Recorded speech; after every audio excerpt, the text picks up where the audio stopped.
What's going on? Not too much. How are you? I'm good. I'm curious, not to start out with something heavy here, but the documentary that came out this week about your brother and everything, has that added an extra layer of emotion to this fight week for you in any way? Uh, Not really. I think it was a good thing for us. It allowed me and my brother both to, become closer through the whole thing and be more open with each other. So I think it's a good thing. I think it was a good thing. It was almost like something that was always in the back of my mind that would bother me that we didn't talk about. Now, him doing the interview and the documentary coming out allowed us to talk about it, and it's better for our relationship. Did you watch it? Did he watch it? No, did you watch it? I watched it. Yeah. Yeah. Yeah. Was it emotional for you to kind of relive all that stuff? Yeah. I think Rory Karp did a great job with the documentary, and yeah, there's just some of it, definitely got me like a little teary-eyed, but nothing crazy. I didn't start bawling. It was all stuff I knew, but it was cool the way he put it all together. Good. Well, back to business. This Sure. fight was obviously supposed to happen earlier this year.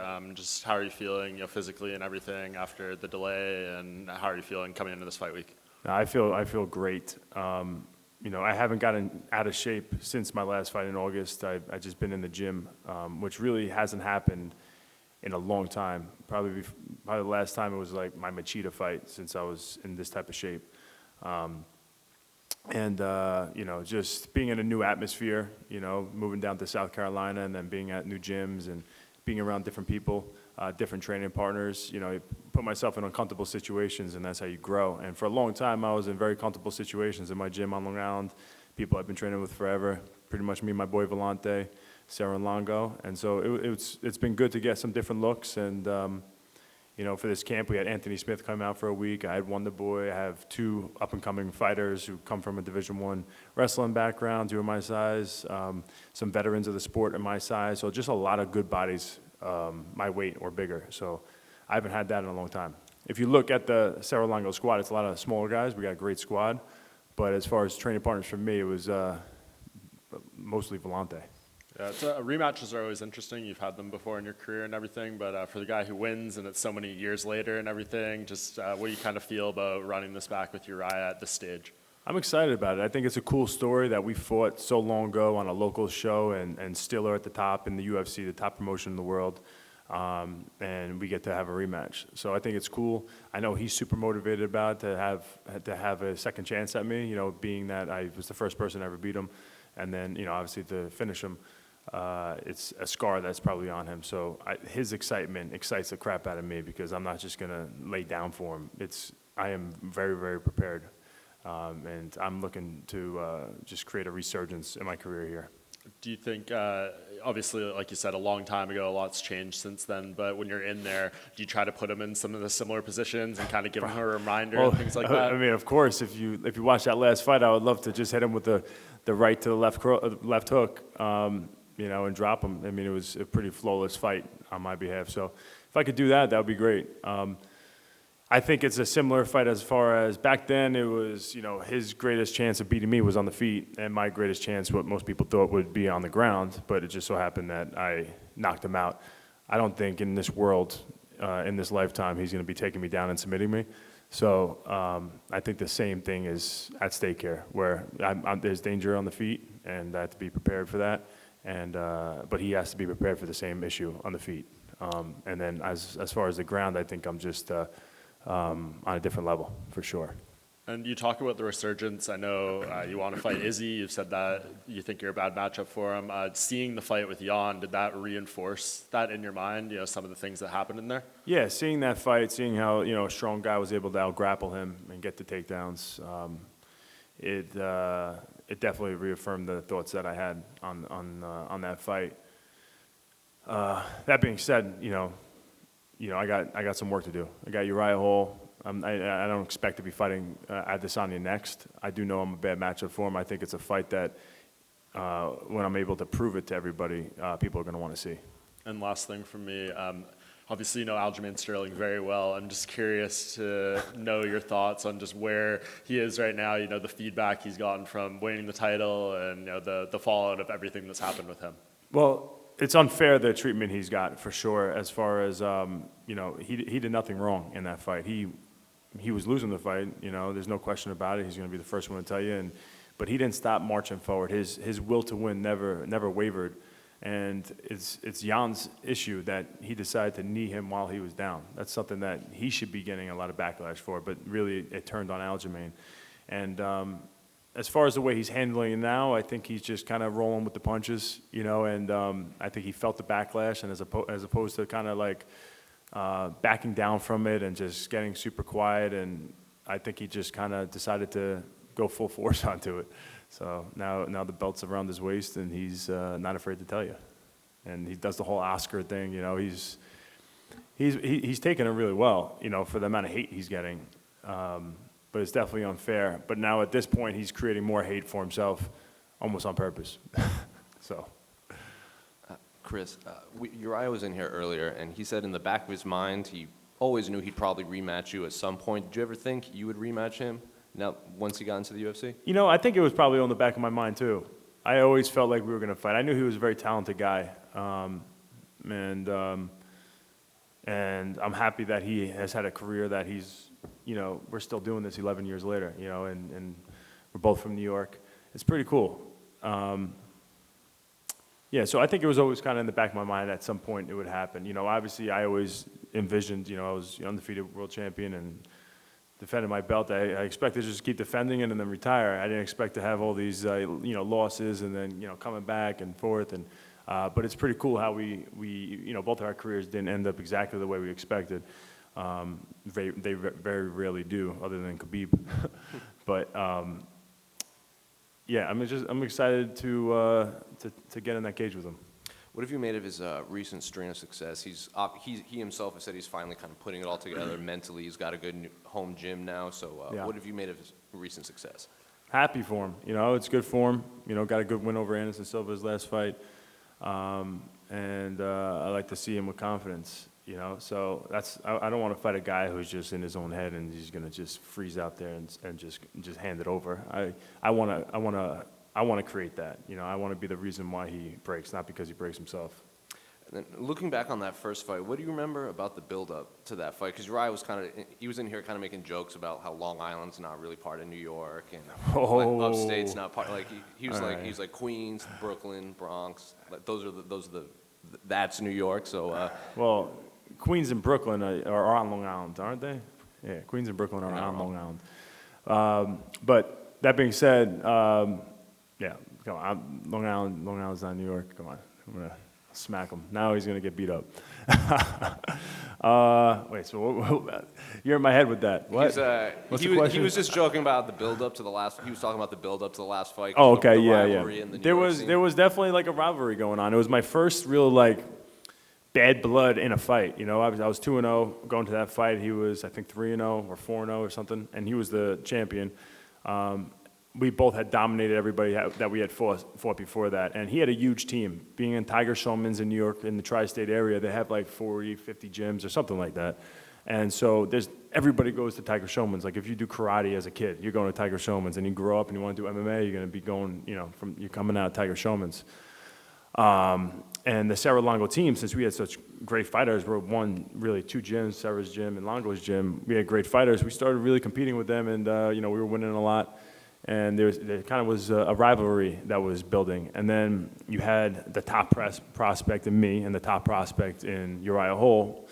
And anybody from our gym thought I was going to be unbeatable and there's no way I'm losing. And everybody from his gym thought there was no way he was losing. And the biggest thing that I take away from the build up to that fight was I remember I got a message on Facebook from a girl that I went to high school with. And she had done karate at Tiger Showman's and she, I guess, was still training there. And I got a message saying, Chris, just please be careful. I love you, but please be careful. He's very different. And I'm like, you have no idea who you're talking to. So I just remember being super motivated by that, and wanting to prove there's levels and I'm up there. Back to the Sterling DQ loss. Did you get any flashbacks to your fight against Mousasi? There's just a lot of confusion after that fight too.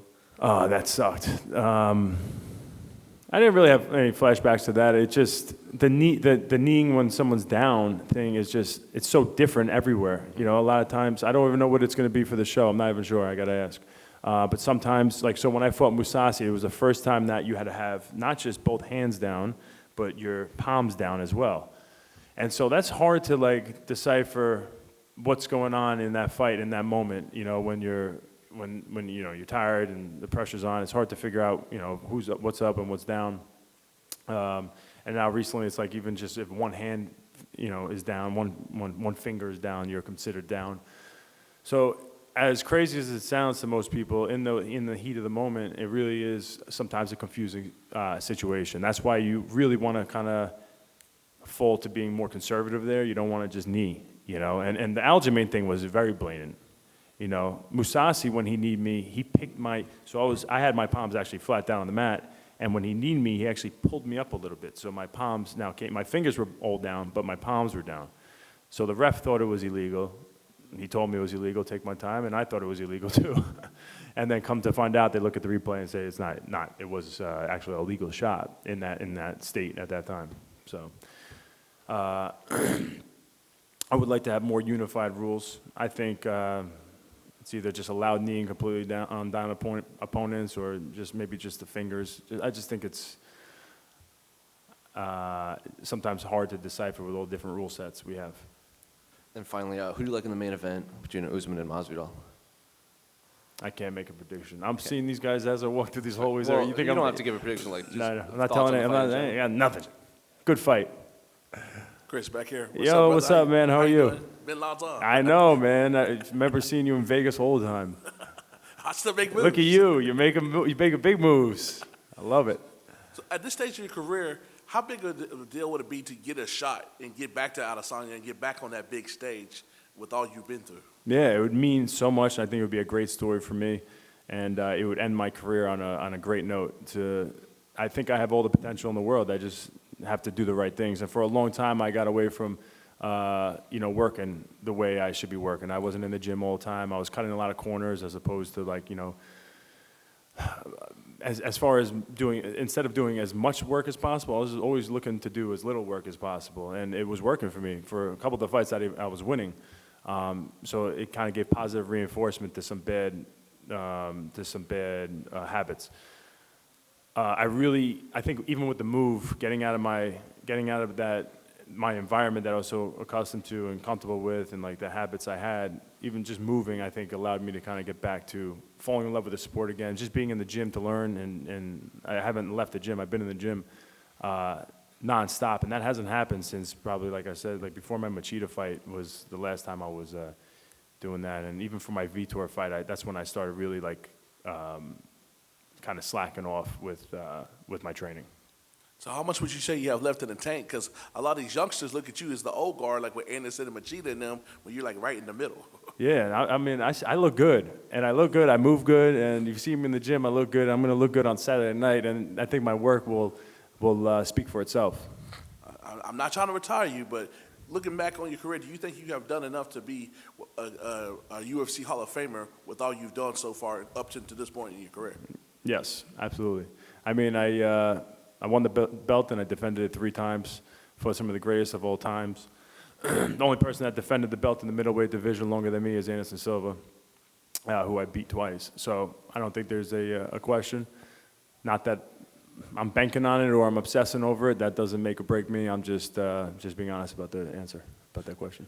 And where's the confidence going that you got the guy, that you're the guy to get that belt from Izzy? Is it because you kind of got the guy, the original guy? Is that, so to speak, I know they're 2 different fighters, but is that what that confidence is? I've done it once, I can do it again? No. Or is it just like a different place, different time? It's just obvious to me. Like, let's say Yoel Romero was a champion. Stylistically, it's not the best matchup. A super strong wrestler who hits hard.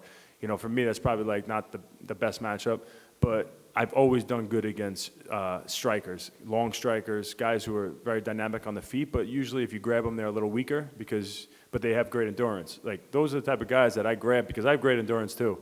And so I could grab these guys and bring them into my world, and my grappling is just on a different level than theirs, and I could finish them.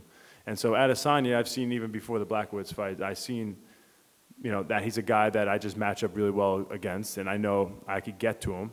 He's going to have to worry even on the feet. He does a great job with his range. He's got great feints. I'm a fan of him on the feet. I watch a lot of the stuff he does, and I emulate it myself in the gym. But that being said, I close the distance on him. I get my hands on him. We're just two different levels of human beings in those situations. And one thing I always liked about you, you play video games, you watch other sports. What you think about the Askren Paul thing the other day? Did you get to catch that? And what you think about the I fallout? caught it. I saw him get dropped, and I shut it off immediately and pretended like it didn't happen. I was like, I'm not even going on Twitter. I was like, I just can't believe what I just watched. And that whole situation is kind of annoying as hell to watch as a fighter. First of all, if you watch that Triller event, I thought the commentating, everything was very disrespectful to the actual fighters in the boxing ring. Usually you hear uplifting type commentating where they look at the fighters as if they're special people, and they look up to them with all the hard work they put in and how they put their bodies on the line. If you watch Oscar De La Hoya when he was talking about Frank Mir and the way they were commentating, I just thought was really disrespectful to fighters. So I didn't like that. That whole event was super weird. And then as far as Jake Paul and Ben Askren, Ben Askren is a guy who's an Olympian. He's accomplished so much. I got nothing but respect for him with what he's accomplished in mixed martial arts and definitely wrestling. Big fan of him since I'm a kid. And but as far as boxing wise goes, if you had to pick one fighter that's doesn't have hands, he never needed them in MMA. He was able to dominate not in the UFC but in other organizations, and he could have won some big fights in the UFC too. I think he had the tools to do it just with his wrestling and his grappling. But he never had striking. So then he retires from MMA, he gets a hip replacement, and then he gets called out to do a boxing fight. And now he's labeled, he's a fighter, he's a mixed martial artist, but he was really known for not having hands at all. And so now you got Jake Paul with his elevated ego and his whole squad calling out MMA guys. I'm just like, someone needs to put an end to this. My question, would you be that guy? And with all the craziness, the disrespect on the play-by-play, would you do it for the money? That's 1.3 billion buys. Listen, of course, I would love to smash his face, and he would have no chance of beating me, but I also, it's crazy. You probably make good money doing that, but I want to fight the best guys in the world. And Cormier said it good, too, because he was calling out Cormier, and he's like, why, who is this guy? I don't care how much money I'm going to get paid. Why does this guy deserve to fight me? What has he done to fight me? And you don't want to be an egomaniac, but really, the guy hasn't earned anything, So on the other side of the token, I don't want to give him that opportunity. Hey, Chris, right here, straight down the middle. Yes, sir. It's been a busy month for the middleweight division at the top. I was wondering, what did you think of the performances by Marvin Vettori and Robert Whittaker? So Marvin Vettori, I thought looked good. He got the job done, but I don't think it was I wasn't blown away by it. It wasn't his best performance. He fought Kevin Holland, who he fought 2 weeks before that, and there was a playbook on how to beat him, and he still wasn't able to finish him. Had him in arm chokes, and he didn't know how to finish arm choke. But Whittaker looked outstanding to me. I think he deserves a title shot. Vettori needs to win, I think, another one. But he's right there. I think Whittaker looked the best he's ever looked, and I thought when he fought Adesanya the first time, he was kind of uncharacteristically really lunging into punches and really wild, and he wasn't as calculated and slick and using his footwork as he usually is. And I'm excited to see that rematch. I know obviously you want to be the guy to take out Adesanya at middleweight, but what do you think about Robert Whittaker's chances in the rematch? Yeah, no, I think Robert Whittaker has definitely chances to beat him. Yeah, so listen, I love Robert Whittaker too as a person. He's just a cool dude, such a good person. So I don't like to wish bad on anybody, to be honest. I don't hope for anybody to lose. Obviously, someone has to win, but yeah, I think Whittaker has a chance in there. And obviously, I would love to fight Adesanya and be the one who dethrones him, because everybody. I love that feeling of everybody thinking you have no chance at beating somebody, and then you go out there and prove it. So I would love that opportunity, but if Whittaker's the one to do it, good for him. My final question, you gave us your thoughts. What do you think that Ray Longo and Matt Serra are going to say about Uriah Hall saying Long Island isn't part of New York? How you doing? How you doing? What are you kidding me? I don't know. I don't really have like a good rebuttal on that. I just think it's stupid. I mean, listen, we're not upstate. We're not upstate New York. Now, that's not New York. That's what we say. Chris, to the left over here, to your left. I want to go back to the kind of the knees thing again, and just where do you stand on like grounded knees and the legality? Are you for them being there? I think it would benefit your style a little bit, but just It would, what do you think about them? You're just not used to seeing it for a long time. Obviously Pride and stuff, and some of the shows in Asia and Russia, I think, allow it. But I mean, for me and my style, it makes perfect sense. And obviously, we're always trying to get closer and closer to as real of a street fight as possible, but also being, but keeping the athlete safe. And I'm not sure, like, the science behind, like, if you learn how to protect yourself properly, even from the knees on the ground, if it's that much of an issue health-wise to the fighters on the ground. If they're, if you're focused on stopping that, I wouldn't be opposed to having knees completely legalized on the ground. Yeah, and as for your style in general, the last fight, we saw a little bit of some Wonder Boy karate movement from you. Just curious if we can expect more of that in this fight? Yeah, I like mixing it up. I mean, as martial artists, you have to be completely open-minded to every martial art that's ever been around. And like, I do what makes the other person feel uncomfortable, So when I'm in there and I'm working, like if I'm in a traditional stance and I feel like he's getting off and I'm not, and like he feels comfortable when I don't, I'm gonna switch it up. I might switch it to southpaw. I might go Wonder Boy style on him. Might be crazy pressure into my wrestling. Khabib. I take pieces of so many different MMA fighters on what they do great, and I try to create my own. And last thing for me, I know you've collaborated with Monster a bit in the past and whatnot. Just curious your thoughts on Dominic Cruz's call out of that and Hans Molenkamp. I don't even know what you're talking about. What? All right. What? Yeah, Chris, so your last fight ended a 2-fight losing streak for you. What contributed to your success against Amari, and how would that translate into this fight? See, I think that fight, Ariel Hawani said it, I think it makes sense. I think that one's going to age well. I think Amari is a really tough guy, a tough outing for anybody. Big, strong wrestler from Dagestan, good grappler, and just he's tough. He doesn't give up. And you could see in his last fight, he dominated a tough kid. That fight was just a battle of wills. That it came down to that third round, and I was able to outwill him and get good positioning. And that fight, really, the biggest takeaway for me was how exhausted I was for about 40 minutes after that fight. I was just just on a whole nother level of tired, and I don't ever want to be like that again. So I really, going into that fight, that was really strong during the COVID times, and I was in New York and training, and my partners and everything. It was just really wasn't ideal, so I didn't get the best work in, and it hurt me in that fight. Thank God I got the win, but I wasn't where I wanted to be. Cardio-wise, so this camp, it wasn't even just during this camp, it's been literally since then. I've been focused on staying in shape and getting in better and better shape. And last one from me, assuming you have a victory on Saturday night, what do you think is next for you? What do you want to get to that title shot against Adesanya?